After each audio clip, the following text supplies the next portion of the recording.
我自己上手到现在，那我也参考了很多不同国内外他们分享一些东西的内容，我自己觉得蛮喜欢，然后我觉得很实用的设定啊，分享给大家。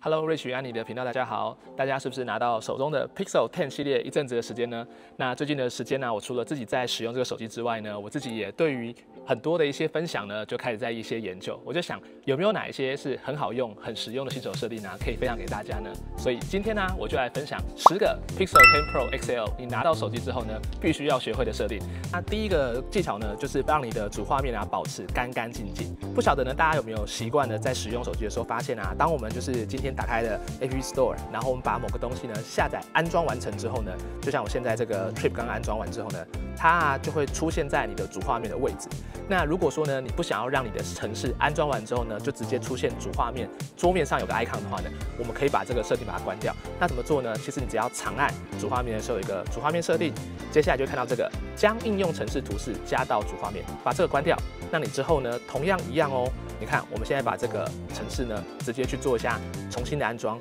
你就会发现这个程式就再也不会直接安装完的新程式跳到主画面的，让你的整个主画面呢变得很干净，所有的程式都留在你的程式库里面，从首页由下往上滑。那你需要添加主画面的编辑的时候呢，再做这个处理就可以。大家有没有手机滑开来之后呢，你发现里面的通知就一大列？那有些时候呢，你是不是会想要读那么多的资讯的时候，你就按下全部清除？可有些时候你却发现，哇，完蛋了！万一有些刚刚的通知呢，其实是你可能要留着，等会儿再做使用，你又找不到它。那这时候该怎么办呢？大家也不用紧张，我们可以从设定里面呢找到这些通知的内容哦。那这个时候呢，大家一样哦，我们就只要去往下滑2次之后呢，就会到设定。设定里面的话呢，它会有一个在里面有一个叫通知的部分。大家可以看到通知里面的话呢，它里面呢就有一个叫做通知记录。这个通知记录呢，你把它打开来，那未来呢，你所有的记录呢就在上面，就可以做浏览哦。技巧3的话就在讲，我们有些时候是不是 LINE 啊会不断的会有讯息进来，或是通知啊什么的，一直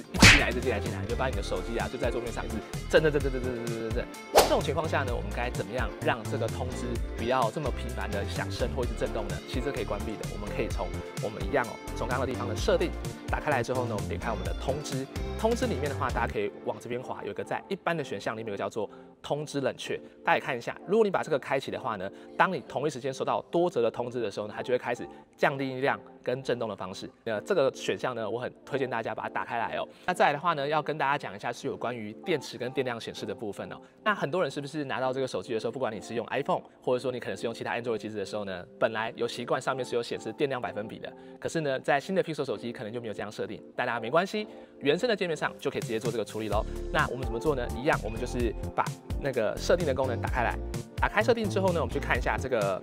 电池的部分。当我们电池打开来之后呢，大家可以看到最下面的地方叫做电量百分比。把这打开来之后，你的电池电量上面呢就会显示得很清楚了。另外呢，也跟大家稍微讲一下哦，这里边呢有一个叫做电池健康度部分，我建议大家就是把它打开来，因为这个跟你手机使用的寿命啊会很有关系。大家看一下，你这个上面就可以显示你现在目前的电池充电的这个电量的情况是怎么样。然后另外的话呢，它也会针对你的电池健康度啊的一些提示，有告诉你说要尽量的呢更新到最新的版本，而且开启呢它的自动调节充电的功能，还有避免啊让你的手机在过热或过冷的情况下面，然后还有关闭一些不需要的功能啊，都可以帮助你延长你的电量哦。好的，那再来我要讲一下这是 Material 3 Expressive 里面呢，其中一个很重要的功能就是客制化你的桌面啊，跟你的待机画面哦。大家只要长按住你的主画面之后呢，点一下这个桌布的样式跟内容啊，然后呢打开来之后啊，其实你就可以选择一张你喜欢的图片。比如说我先找一下我女儿的图片呢，这个时候我们就可以透过特效的部分去做一些调整了。比如说我想要有个方框、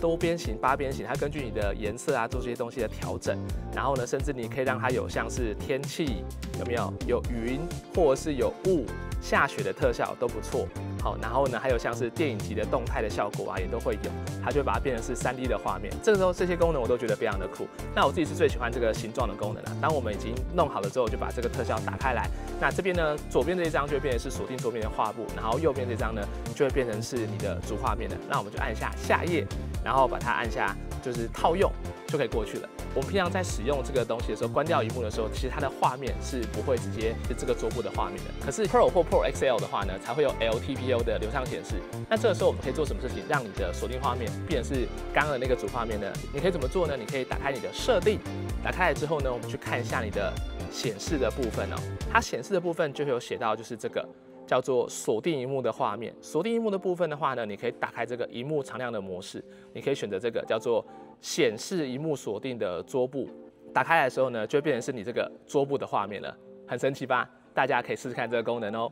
除了我们刚刚的萤幕画面有锁定之外，大家知道你的 Pixel 它其实可以听到你每天去的咖啡厅或日常工作的时候经过的音乐吗？那你要怎么样让它去辨识那些歌曲呢？其实也是很简单，我们一样打开我们的设定啊，打开来之后呢，我们一样在刚刚的这个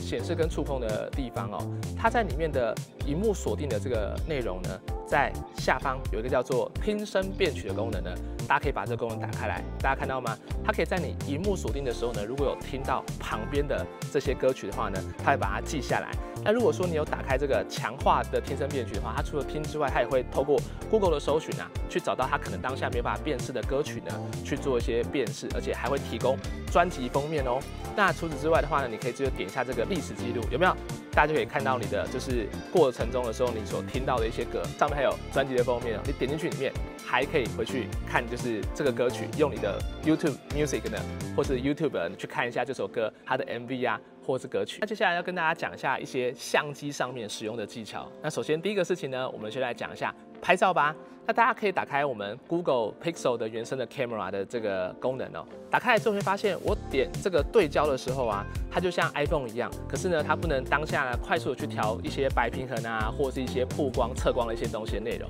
那如果说大家想要快速的这个选项该怎么做呢？其实非常的简单哦，大家只要点一下左下角的这个设定，点一下右边上面的部分，那我们就3个点点开来之后再把它设定，我们就点一下这个快速存取控制选项的功能，把它打开来。那大家看一下，这个时候呢，当我点了一下我自己的镜头，就可以发现这边你可以调整它的明亮，就是曝光、饱和度、色温，有没有？就跟我们平常的时候在使用一些比较进阶的 camera 一样。那这个功能呢，我觉得很方便。如果说大家有在拍照的话呢，这个功能建议大家都可以打开来哦。那再来的话呢，一样是相机的技巧，不过这个技巧呢是给 Pro 跟 Pro XL 或是 Pro Fold 的话才有的功能哦。这个技巧的话呢，是让你的人像的照相啊，能够在更加的效果更好哦。我们就可以在我们的相机的相片设定打开来之后呢，点开它的专业的部分，因为一般我们预设的时候，拍照部分是就是12 megapixel 是1200万画素的，大家可以调成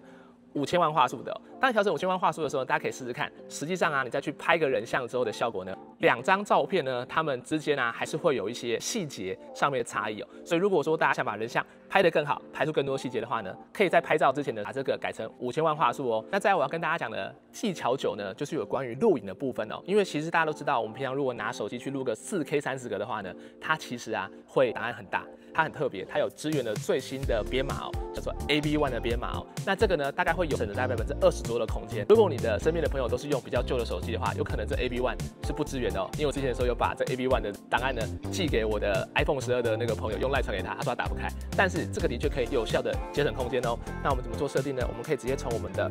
影片的地方，然后打开它的设定的地方。打开之后啊，下面的部分呢就会告诉你说它的编码上面的一些差异喽。我们来看一下这里影片的格式。一般来说的话呢 ，H.264 呢是最常吃的，.265其实基本上一般都有支援。最节省空间的方法的编码呢就是这个 AV1， 它能够最有效的省出最大的空间。所以我是建议大家，如果都自己使用，并且在手机上编辑的话呢，我的建议啊，大家可以使用这个 AV1 啊，它会节省你更多的影片的空间哦。如果啊大家想要再用你的 Pixel 呢成为就是 Pixel 使用大师的话呢，不要错过个最重要的小技巧。你要怎么知道你 Pixel 最实用的功能在哪边呢？你就是在你的里面呢找一下这个 Pixel， 这里面会有一个叫做我的 Pixel 的这个程式。打开来这边的话呢，所有每一季啊全新的功能，包含像是使用提示里面有相机、Gemini， 还有其他的应用程式的诀窍呢，都在这里面。只要你呢没有使用过的，或是对东西有好奇的话呢，记得点进去里面看一下怎么正确的使用这些功能哦。那我相信，只要把 Pixel 里面的这些程式的技巧去做使用的话呢，你也可以成为